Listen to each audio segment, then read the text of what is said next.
Prasad, and I'll be doing my presentation on radioactive radon.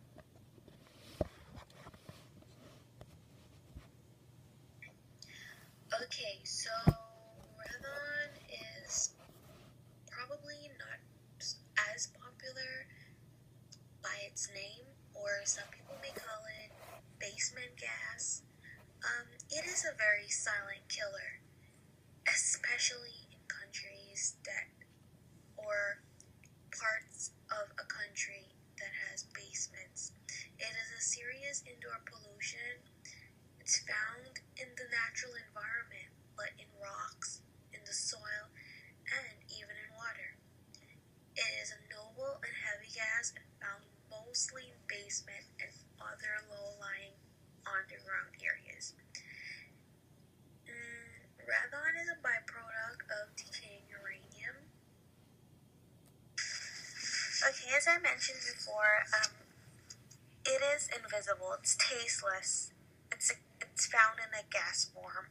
It's a naturally occurring gas, and it's odorless. So basically, it just seeps up on you in the dark, in the light, anywhere, anytime, if you're not very much aware and keeping track of it.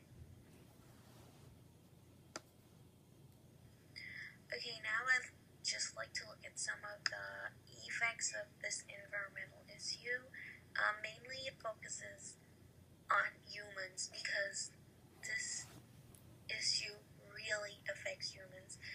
It causes about 20,000 deaths per year, which can be prevented if we are aware that this gas is present within our home, within the workplace, around where we live, wherever we dwell, and so on. The major causes of this serious environmental issue that is to a great extent to human health. It is very hard to establish. As a matter of fact, the national surveys on the range and levels of concentration of radon in housing facilities has established that levels are augmenting profoundly in the present world. The increase in the levels of the gas in our environment is attributed to various human and natural factors. One of the major causes of this environmental issue is poor building foundation. For instance, buildings with poor basement are prone to allowing seepage of the gas from underground rocks into the surface. This follows the decay of uranium in the rocks to the building, a process that is followed by the gas entering the building through cracks and fractures in the housing foundation as a result of pressure. Moreover, other factors of the housing foundation, such as poor sealing of housing foundations as well as building of housing over highly permeable grounds, allowing seepage of gas into the building, which causes indoor air pollution.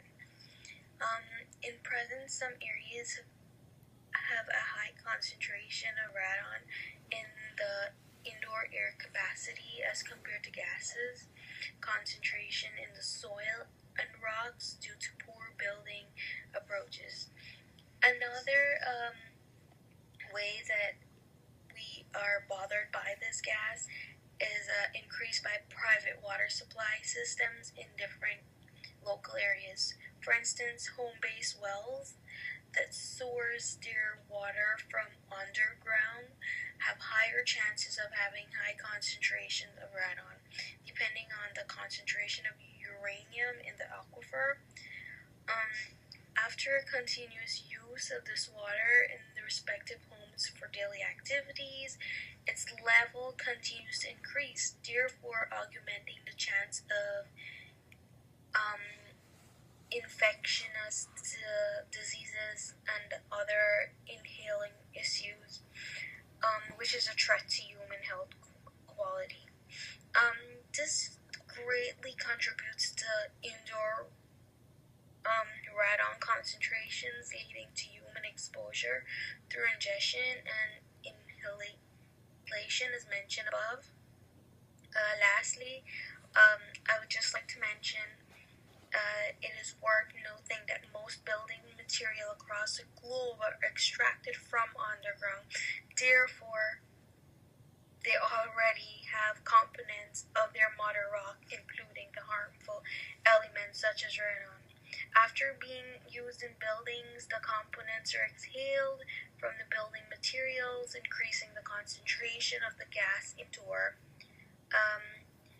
real examples of a building element that results to the increase of the gas indoor is alum shale concrete, as well as the components that are made of volcanic turf and some of the materials sourced from industrial waste.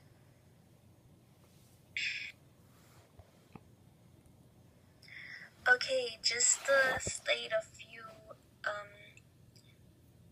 health issues that radon leaves with us humans. As we know, it's a major health threat. It is the second leading cause of lung cancer. Harmful respiratory effects associated with chronic exposure to radon. Some are emphysema, pulmonary fibrosis, chronic interstitial pneumonia, and other respiratory diseases. Being the second leading cause of lung cancer is screaming attention. It's so alarming that more emphasis and attention needs to be put into the awareness of this gas. Okay, just to speak a little on where it can be found and where concentrations are higher. As a matter of fact, the occurrence of the indoor air pollution is mostly experienced in areas with massive mining. According to the World Health Organization, although the concentration of the gas in the environment is found naturally in the environment, areas with enhanced mining activities has proved to have profound radon concentration. That is, it's more where there is massive mining that is done by humans.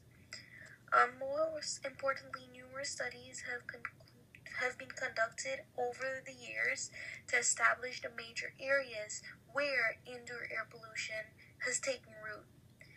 This included numerous surveys on the issue of indoor air pollution as a means of establishing the affected areas in order to develop strategies on how to prevent more pollution that ends up developing collective human exposure as well as health hazards to the entire human life.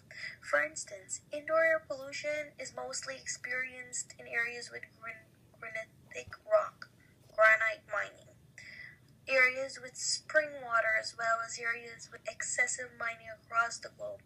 For example, indoor air pollution from radon is reported to be in a high in southwest England. In addition, in the recent past, Wales has experienced an increase in the concentration of radon inside structures. According to surveys in the European countries, the levels of indoor radon air pollution have been an increase in Scotland and Northern Ireland. In the United States of America, high concentrations of the pollution is profoundly found in areas with a high concentration of radon. For example, several parts of the northern hemisphere, such as Los Angeles, have reported numerous cases of the long-term health effects of the pollution. It is because of this reason that the United States Environmental Protection Agency has developed strategies to deal with this issue. However, the concentration of the gas indoors is increased by human activities such as mining and structural foundation, as it seeps into the buildings through cracks. Okay, so to conclude on this presentation, I would just like to end it by mentioning a few recommendations or points that can help us to curb this problem.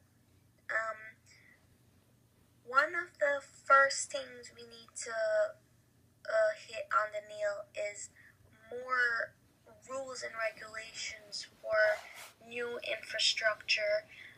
So when they're built, there's enough safety, there's enough testing, there's enough installation, and also with older buildings, when they're going to be repaired,